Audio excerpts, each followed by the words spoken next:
Hoy les voy a hablar un poco sobre la historia de independencia de El Salvador.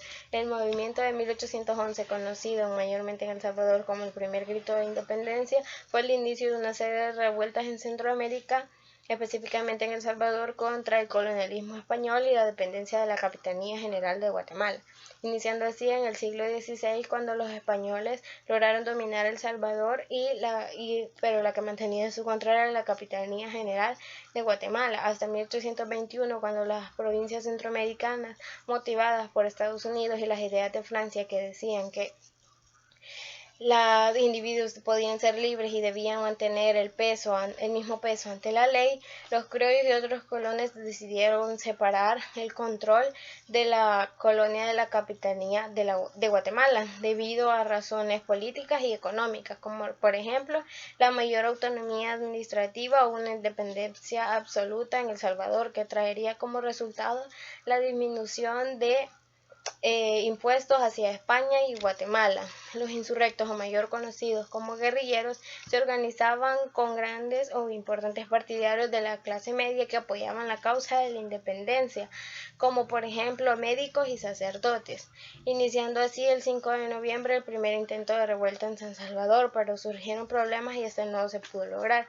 En los días siguientes el movimiento de independencia se extendió a las ciudades del mismo El Salvador, llevando así el inicio de las otras dos revueltas notables que fueron el 24 de noviembre en la ciudad de Metapán y el 20 de diciembre en Sensuntepeque. A pesar de estos esfuerzos, los insurrectos no recibieron el apoyo de los ayuntamientos de independencia porque no compartían su idea, lo que los llevó a negociar con una delegación enviada desde Guatemala para tomar el control, el que llegó con el coronel José de Aicena el 8 de diciembre con tropas y sacerdotes para obligar a jurar obediencia a la corona y reclamar la ciudad.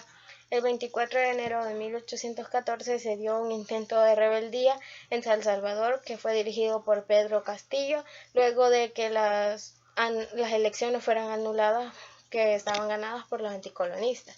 El gobierno de la capitanía logró mantener el control hasta 1821, cuando en la región se conoció la firma del Plan de Iguala en el Virreinato de Nueva España y la proclamación de independencia de Ciudad Real. En 1821 se declaró la independencia de España en El Salvador, igual con las otras provincias de Centroamérica. Sin embargo, estos se unieron al Imperio Mexicano. El Salvador no lo hizo así, sino que luchó contra el Imperio Mexicano para poder ganar la independencia para todos los países de Centroamérica, hasta que en 1823 los mexicanos se rebelaron contra su propio rey. Después de eso se decidió votar para que los países centroamericanos hicieran lo que quisieran y las autoridades de la provincia de Guatemala el 1 de julio de 1823 se reunieran para declarar que las provincias ahí representadas eran independientes de España, de México y de toda otra nación. Luego de esta organización se deshizo en 1838 cuando El Salvador adquirió su estatus de república libre e independiente. Hola, les saluda Sergio Alas. En esta ocasión vamos a platicarles un poco sobre la República Federal de Centroamérica, los sucesos y sus orígenes. Esto se dio con la separación de México en los años de 1823. Centroamérica pasó a llamarse Provincias Unidas de Centroamérica. Los países por cuales estaban conformadas es Guatemala, Honduras, El Salvador, Nicaragua y Costa Rica. En el año de 1824 se reúne el Congreso Centroamericano con el objetivo de definir un sistema de gobierno para la nación. Las dos propuestas de gobierno fueron un gobierno federalista y un gobierno unitario. El gobierno federalista consistía en que cada estado tenía su propio gobierno y sus propias leyes. Y el gobierno unitario, en cambio, todos los estados tenían que someterse a las mismas leyes y a un solo gobierno. Por mayoría tuvieron ventaja los federalistas y en ese año se crea la República Federal de Centroamérica, liderada por el salvadoreño Manuel José Arce. Manuel José Arce en ese año y en el año de 1825 tuvo oposición por parte de los conservadores, los cuales eran del gobierno unitario, los que querían hacer de un gobierno unitario. Ellos tenían mucha influencia social, influencia religiosa y mucho poder económico para con el pueblo. Arce terminó abandonando su puesto y se alió con los conservadores, intentando disolver el Congreso Federalista, invadiendo los países de El Salvador y Honduras. Esto pues dio paso a una guerra civil. De esa guerra civil pues surgió el prócer centroamericano general Francisco Morazán. Entre sus más grandes actos fueron eh, la igualdad, el matrimonio civil, que la religión fuera libre, etc. Luego de varios años de lucha, venció a las fuerzas federales y conservadoras, logrando restaurar el orden constitucional de la República Federal. Pasando los años, los conservadores, colisionados con la Iglesia, convencieron bajo engaños y sobornos que los federales liderados por el general Morazán eran personas sin principios, a lo que él llevó al derrocamiento del general Morazán y con ello una disolución de la República Federal. Hola, soy Brian Aldana y en esta ocasión le voy a hablar acerca de quién fue Manuel José Arce. Manuel José Arce fue un político militar salvadoreño. Este personaje fue el primer presidente de la República Federal de Centroamérica en el año de 1825 a 1829. Esta república fue surgida después de la constitución de 2 años atrás de las Provincias Unidas de América Central. Este personaje luchó por la independencia de las colonias españolas y también luchó en contra del Imperio Mexicano. Fue nombrado el jefe del ejército salvadoreño en 1821 y también formó parte del Congreso General Constituyente de San Salvador. En el año de 1825, ya constituida lo que en ese entonces se conocía como la República Federal de Centroamérica, fue electo como presidente de la República. También hablaremos acerca de lo que son los poderes que existían en su momento en la República Federal. Dentro de esa república se consideraban lo que eran los 3 poderes, tanto como el ejecutivo, el legislativo y el judicial. El poder legislativo federal, de acuerdo con la Constitución de 1824, era elegido por 2 años y sesionaba durante 2 meses al año. Sus atribuciones legalmente fueron legislar, fijar impuestos, encargarse de la educación, de declarar las guerras y de ratificar las leyes, entre otras. Las leyes y todo eso entonces se le atribuían lo que era al poder legislativo. En el poder ejecutivo era ejercido por un presidente electo por 4 años. Entre sus atribuciones estaban ejecutar las leyes y preservar el orden. Él era el jefe de las Fuerzas Armadas de la República Federal. El poder judicial, ese estaba constituido por una Corte Superior que tenían funciones cada 6 años. Era el encargado de administrar la justicia en todo el territorio centroamericano. Gracias.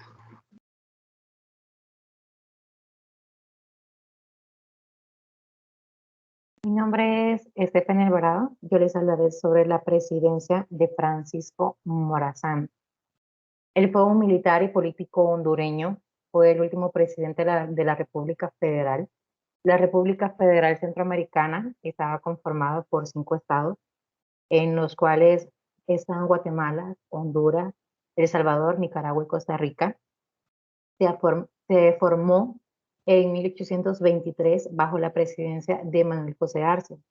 Francisco Morazán se convirtió en el presidente de Honduras en 1827 y lo eligieron como líder de los liberales centroamericanos. Pardo, presidente de El Salvador, lo convocó para que ayudara ante el ataque de Guatemala y tomó también San Salvador en 1828 y luego Guatemala en 1829, que era la capital federal de ese entonces. Durante su periodo, de mandato, conocido como Restauración, implementó reformas que se vieron obstaculizadas por muchos factores que sucedieron en ese entonces. Algunas de ellas fueron las ambiciones de los militares, la posición de la iglesia, las presiones internacionales, entre otras cosas que sucedieron en ese tiempo. En 1837, Rafael Carrera protagonizó una rebelión tomando el poder del estado de Guatemala. No fue hasta 1840 que Morazán lanzó el último intento contra Guatemala. Este caso fue fallido y fue exiliado a lo que fue Perú. Les hablaré también sobre la Constitución de la República Federal de Centroamérica. La Asamblea Nacional Constituyente de Centroamérica fue la que designó una comisión para redactar la Constitución de la República, aprobando las bases de la Constitución Federal. En este tiempo, esta base todavía no era una definitiva, ya que tardarían bastante tiempo a poder hacer para que fuera una propia, ¿verdad? Una definitiva en ese entonces. Esta se presentó el 5 de julio de 1824, pero fue aprobada por la constituyente hasta el 22 de noviembre de 1824, con el nombre de Constitución de la República Federal de Centroamérica, dándole una vigencia provisional. Algunas de las leyes o normas que impuso fue que están obligados a obedecer y respetar leyes, a servir y defender. El país estaba obligado a respetar esas leyes, a servir a la población y a defenderla. También el pueblo de la República Federal de Centroamérica es soberano e independiente. Con la Constitución se hizo saber que cada estado tenía que gobernarse ellos mismos, o sea, ninguna otra entidad del extranjero tenía que venir a gobernarlos o a imponer alguna ley, no. El gobierno ya era soberano, es decir, que se gobierna él mismo. Es esencialmente soberano y su primer objeto, la conservación de la libertad, igualdad, seguridad y propiedad. Cada persona tenía que respetar tanto la libertad de una persona, la igualdad, la seguridad de ella y su propiedad. Ya esto lo que nos imponía era tener que respetar y no violentar estas leyes, no violentar a las personas ni hacer que éstas tuvieran inseguridad a la hora de seguir. Mi nombre es Esther Abigail Barahona Santos. Yo les voy a hablar un poco acerca de la fundación del Estado de El Salvador y podemos comenzar diciendo que según el Ministerio de Educación, en donde mencionan los siguientes puntos importantes de la historia de El Salvador en 2009, se pueden mencionar los siguientes puntos. Como primero, la civilización de El Salvador fue cambiándose poco a poco. Entre los hechos relevantes podemos mencionar que la civilización de El Salvador data de la época precolombina, alrededor de 1500 años antes de Cristo. Según la historia, las ruinas del Tazumal y Chalchuapa son los primeros habitantes, que en ellos hubo los pocomanes, los lenca y los pipiles, que se asentaron en las zonas centrales y occidentales del país a mediados del siglo XI. También podemos ver que durante los años siguientes el país evolucionó bajo el dominio español. Hacia fines de 1810 surgió un sentimiento de libertad entre los pueblos de Centroamérica, y en el momento de romper las cadenas de esclavitud llegó en la madrugada del 5 de noviembre de 1811 cuando el sacerdote José Matías Delgado replicó las campanas de la iglesia La Merced en San Salvador, haciendo un llamado a la insurrección. Después de muchas luchas internas, se firmó el Acta de Independencia de Centroamérica en Guatemala. Eso fue el 15 de septiembre de 1821. Este día conmemoramos el Día de la Independencia de nuestras tierras cuscatlecas. También podemos ver un poco que en El Salvador inicia un lento proceso de consolidación económica, social, como nación independiente, hasta comenzar la concreción de esta en las reformas liberales. Entre las cadenas de 1870 y 1880, esta coyuntura inaugura el periodo denominado la República Cafetalera, que caracteriza a la historia salvadoreña, al menos hasta la época de 1920. En 1931 se inicia un periodo conocido como la dictadura militar, donde podemos ver que el ejército era el que controlaba todo el estado en 1979 durante los años 80 fue provocada la guerra. También podemos ver y tenemos que saber que en El Salvador han habido muchos conflictos para poder salir adelante, ¿verdad? Y poder sobresalir de las guerras. Podemos decir también que hemos quedado estancados, pero seguimos luchando hasta el día de ahora para cambiar nuestro destino. También les voy a comentar un poco acerca de un aporte muy importante que pusieron en el Ministerio de Educación en El Salvador en el libreto 1 y 2 en el 2009. Se menciona que este indicó referente a la guerra de la conquista de Cucatlán, en donde podemos mencionar que en junio de 1524 el capitán español Pedro de Alvarado empezó una guerra en conquista contra Cuscatlán, que estaba poblada por las tribus nativas del país. Después de 17 días de sangrientas batallas, muchos nativos y españoles murieron, incluyendo el jefe indígena. También podemos ver que Pedro de Alvarado derrotó y hirió en su cabeza izquierda, abandonó la pelea y se retiró a Guatemala, comisionando a su hermano Gonzalo de Alvarado a continuar con la conquista de Cuscatlán. Posteriormente, su primo Diego de Alvarado estableció la villa de San Salvador en 1525 en un sitio llamado La Bermuda, cercano de la ciudad de Xochitoto. Aquí podemos ver un poco de la fundación del estado, que empezó con Pedro de Alvarado queriendo conquistar lo que era la ciudad de Cuscatlán, y que pues al final le tocó emigrar hasta el país de Guatemala, pero dejó un sucesor que era su hermano.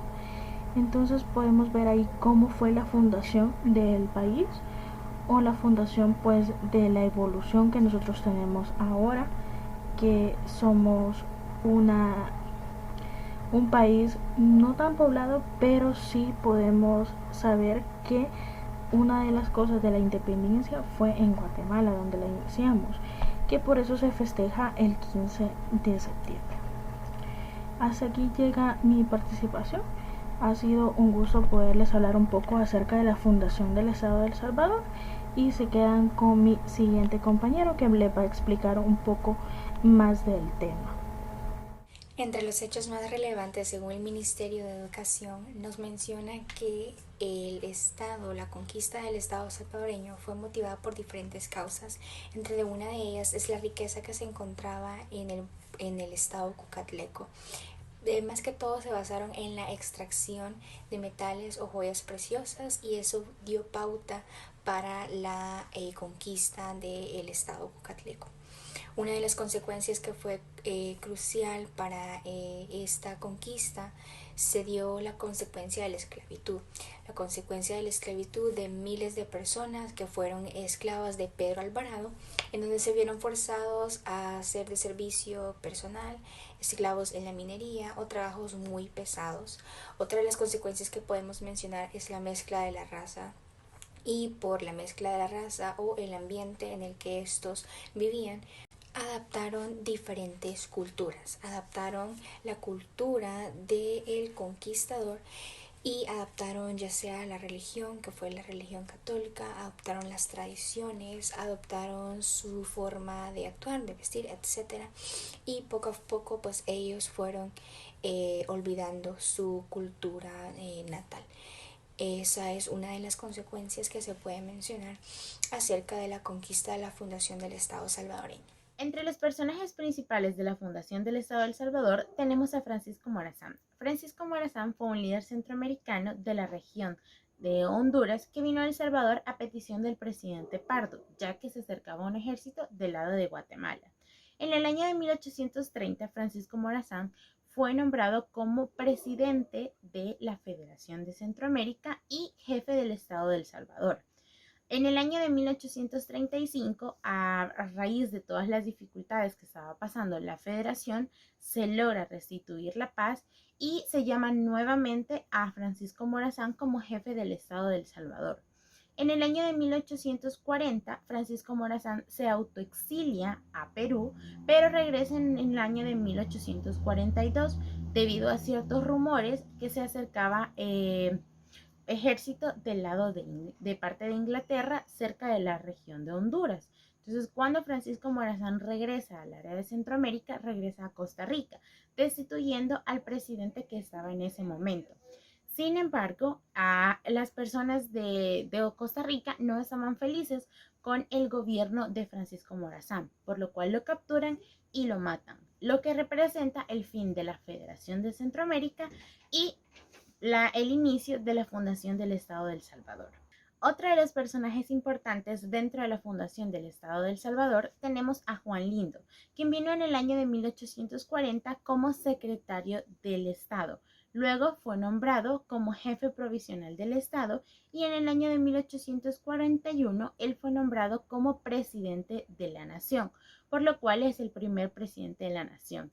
Dentro de su mandato, una de las cosas más significativas fue la separación de El Salvador y aprobó el derecho legislativo para la fundación de la Universidad de El Salvador y emitió una nueva constitución.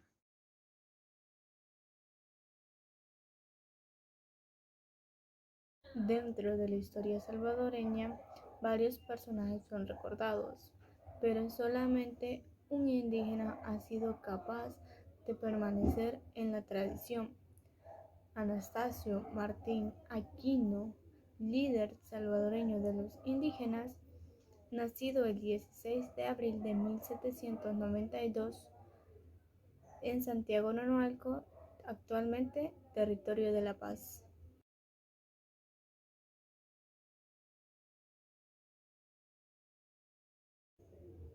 En el seno de una familia indígena de Santiago Nonualco, sus padres, Tomás Aquino y María de San Carlos, la tribu de los nonualcos se estableció en los ríos Jiboa, Lempa, el volcán Chaparrastique y la llanura del Pacífico. El encabezado, la insurrección de los nonualcos, un levantamiento campesino en El Salvador durante la existencia de la República Federal de Centroamérica. La población de Santa Lucía de Zacatecoluca hace 250 años estaba sujeta a la jurisdicción de la Alcaldía Mayor de San Salvador, aunque el gobierno local se encontraba en manos de un teniente de alcalde. Dependiente de dicha Alcaldía Mayor, Nonualco estaba compuesta por Hacienda Tañil y de crianza de ganado. Sus tierras eran muy extensas y fértiles.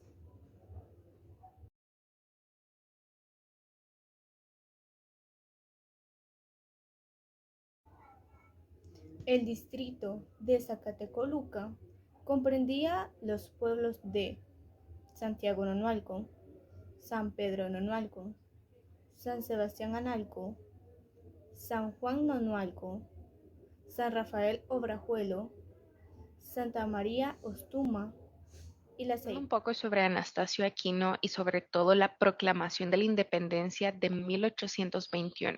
Fue un enfrentamiento y decisión entre criollos y españoles, acompañados en alguna medida por grupos del pueblo y sobre todo de las ciudades principales. El indígena estuvo al margen de la situación, jugando un papel de espectador y forzado a ofrecer su vida por nada a que a ellos le interesara. El indio era explotado, atropellado de sus derechos, además que durante el periodo presidencial del liberal Mariano Prado se impusieron reformas que solo beneficiaban a los terratenientes criollos. Dichas leyes permitieron que ellos se apoderaran de las tierras comunales de los pueblos y se impuso un impuesto personal que la población indígena interpretó como la restauración del tributo de 1832, lo cual esto causó un descontento enorme entre la población indígena. Además que los grandes productores del añil impusieron condiciones de trabajo muy duras, por lo cual Anastasio Aquino encabezó una rebelión junto con los nonualcos, cansados de que se violentaran sus derechos. Se dice que un día de enero de 1833, Anastasio estaba trabajando en la hacienda Jalponguita cuando le llegan a avisar que su hermano Blas se encontraba castigado en el cepo colonial, porque él se había negado a trabajar en la tarde de un día sábado, alegando que él y los demás trabajadores ya habían sacado su tarea de la tarde, juntamente con la de la mañana, que el corte de jiquilite se había hecho y todas las piletas estaban cegadas y en fermento. Aquino en ese tiempo era caporal de la hacienda, quien al escuchar esto inmediatamente fue al rescate de su hermano. Rompió el candado del cepo, lo cual causó el disgusto del propietario de la hacienda, todo por su hermano, quien intentó abofetearlo. Anastasio se rebeló por la agresión. El propietario de la hacienda se dirigió hacia la ciudad Zacatecoluca en busca de ayuda de las autoridades y del ejército. A continuación, mi compañera Carla continuará con la historia de Anastasio Aquino. Mi nombre es Carla Mercedes Aparicio Moreno y continuaré hablando sobre Anastasio Aquino. Anastasio Aquino fue un hombre que nació en Santiago Nonualco. Él promovió la rebelión de los nonualcos a consecuencia de la anarquía político-militar. En ese entonces, muchos de los indígenas eran reclutados por las fuerzas gubernamentales para ir a pelear contra otros indígenas que no estaban de acuerdo por los impuestos que se habían puesto, por las reformas que se habían impulsado. Entonces ellos sentían ese malestar porque se estaban violentando sus derechos. Esta fue una lucha de etnias entre el indio y el mestizo frente a la privilegiada clase criolla. Muchos de estos indígenas trabajaban en haciendas y en las fincas de la clase privilegiada. Los caporales maltrataban a los indígenas haciéndolos trabajar largas jornadas y pagando un salario injusto. Una de las cosas que más le molestó a Anastasio Aquino fue cuando a su hermano fue llevado al cepo, debido a que él manifestaba que ya había terminado su jornada laboral, pero el caporal quería que él siguiera trabajando. A la lucha de Anastasio Aquino se unieron varios pueblos, entre ellos Santiago Nonualco, San Juan Nonualco, Apastepeque, Santiago Texacuango, Santo Tomás Texacuango y los residentes del barrio La Vega de la vía de Zacatecoluca. Anastasio fue un héroe de la fecha, ya que luchaba por la desigualdad. Él fue fusilado y decapitado el 24 de julio de 1833. Aunque fue vencido, él no se dejaba doblegar. Así como en este momento y como gobiernos anteriores que se han querido imponer reformas que no benefician a los salvadoreños, nosotros tenemos que manifestarnos, no nos tenemos que quedar callados ante las injusticias que se viven. En ese momento los indígenas siguieron sometidos y por temor no luchaban, pero nosotros en la actualidad sí tenemos que luchar por nuestra justicia y por nuestra libertad. Gracias.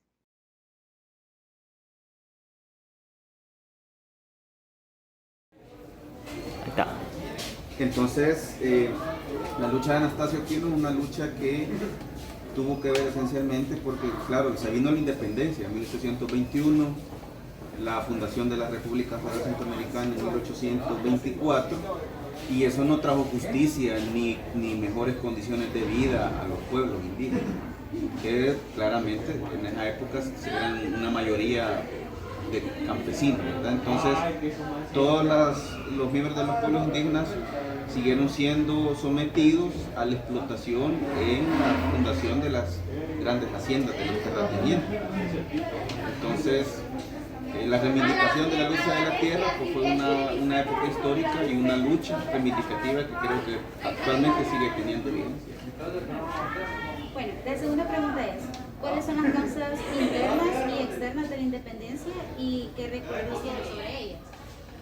Bueno, las causas externas hay que tener en cuenta que para 1821 y en América Latina se dio todo un oleaje de luchas independentistas, no solo en El Salvador,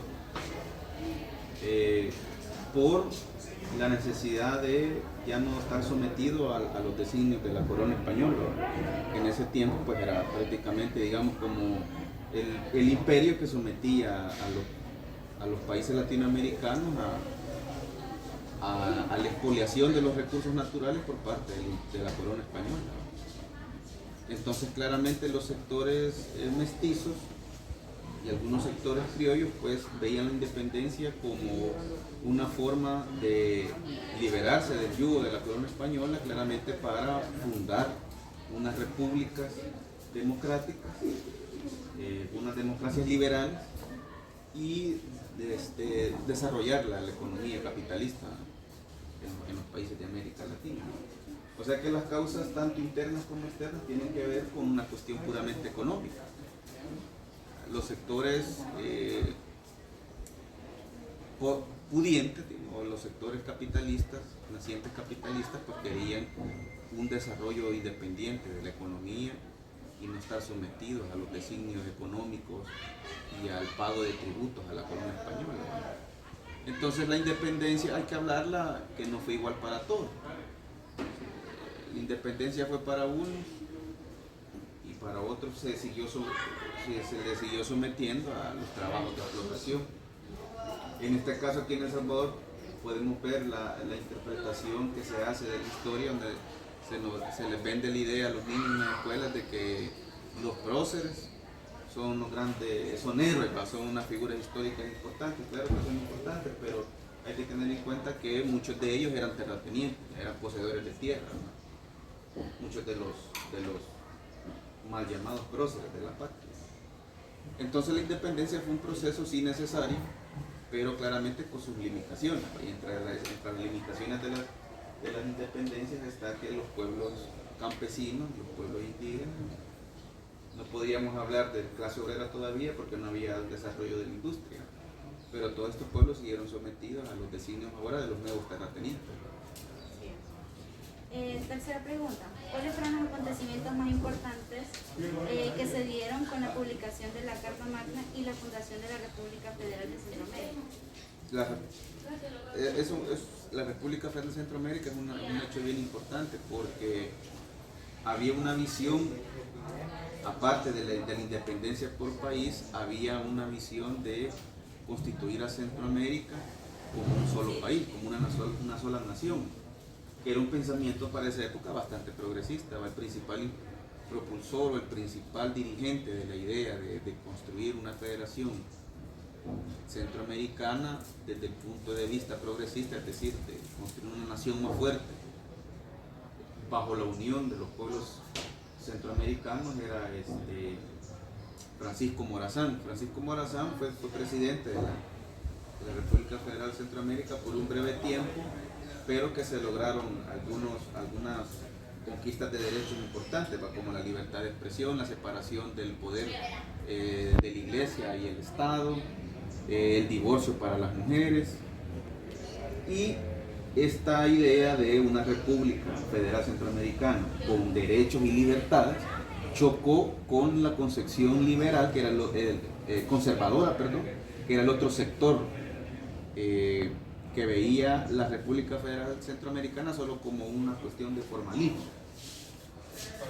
Al final, el proyecto que ganó no fue el proyecto de Francisco Morazán, el que ganó fue el proyecto conservador. ¿Cuál era el proyecto conservador de los sectores terratenientes más conservadores? Era dividir cada país en pequeñas repúblicas y que cada sector terrateniente y la naciente burguesía se encargara de la explotación de los recursos naturales de ese país. Y la historia lo confirma. Aquí en El Salvador pues, prosperaron las mal llamadas 14 familias, impulsaron todo el modo de producción del café. Por ejemplo, en Honduras, el tema de las zonas bananeras. En Costa Rica también la cuestión de industrializar el agro. Y cuando termina la República Federal Centroamericana, también tiene que ver los intereses de las transnacionales gringas en aquel momento, norteamericanas, especialmente la United Fruit Company, porque a la United Fruit Company le interesaba que no hubiera una unión real de los pueblos centroamericanos, porque se les hacía más fácil claramente convencer a cada sector terrateniente de venderles las tierras y montar sus enclaves transnacionales. Por ejemplo, en Honduras, el enclave bananero, y que de allí surgieron grandes problemas sociales. Las huelgas bananeras en los años 30 en Honduras coincidieron aquí con el levantamiento indígena campesino del 32 en el occidente del país. Entonces, esta época es bien importante porque tiene que ver con el desarrollo de las economías capitalistas. Cuarta pregunta. ¿Qué recuerdos tiene usted sobre la fundación del Estado de El Salvador? Digamos que el Estado propiamente, el Estado como tal, como una estructura de dominación política, como un instrumento de dominación política, prácticamente el Estado comienza a partir de 1821 a configurarse un Estado nuevo, no un gobierno y un Estado dependiente de la corona española. En realidad el Estado moderno salvadoreño, como instrumento de los políticos, de los terratenientes y de los capitalistas que estaban naciendo en el país, se configura a partir también de lo que ya les mencionaba anteriormente, de la extinción de las tierras ejidales y comunales, que eso fue, digamos, lo que sentó las bases de esta figura de poder que es el Estado, y a la par la construcción de una economía capitalista basada en la propiedad privada de las tierras, ¿verdad? Entonces el Estado salvadoreño hasta el día de ahora, desde su fundación en el siglo XIX, ha cumplido un papel fundamental para las clases dominantes. Ahora el poder del Estado no está en manos de los terratenientes. Acuérdense que el modelo de economía capitalista cambió, era natural por el desarrollo que iba a haber. Y ahora pues podríamos decir que el Estado salvadoreño lo controlan los sectores oligárquicos, financieros e industriales del país, las burguesías locales que mantienen control de los sectores financieros y de la industria. Ahí están los Poma, los Krier, los Baldoche. Porque el Estado, y esto es un debate en las ciencias sociales, el Estado no es neutro, no es una institución neutra que va a velar, es un árbitro que va a velar por el bienestar de todos. No, el Estado es un instrumento de dominación de quien posee, de qué clase social posee el poder político y económico. Y quienes ejecutan las políticas de Estado, pues son los gobiernos. Y los gobiernos a lo largo de la historia salvadoreña hasta nuestros días ha sido para ejecutar las políticas económicas y los deseos de dominación y de explotación de los diferentes sectores burgueses y oligárquicos del país. Y eso es aquí en China y donde sea. El Estado no es una institución neutra. El Estado sirve a quien controla, a la clase social que controla el poder económico de un país. Así es. Bueno, compañeras y compañeros, espero que esta explicación nos ayude a entender sobre muchos temas en general, ¿verdad? Sobre más que todo la fundación del Estado de El Salvador. Y pues le agradecemos al profesor Ernesto por brindarnos el espacio y hacernos un pequeño espacio para podernos explicar un poco sobre la historia de El Salvador. Le agradezco mucho, profesor. A ustedes muchas gracias. Gracias. Gracias.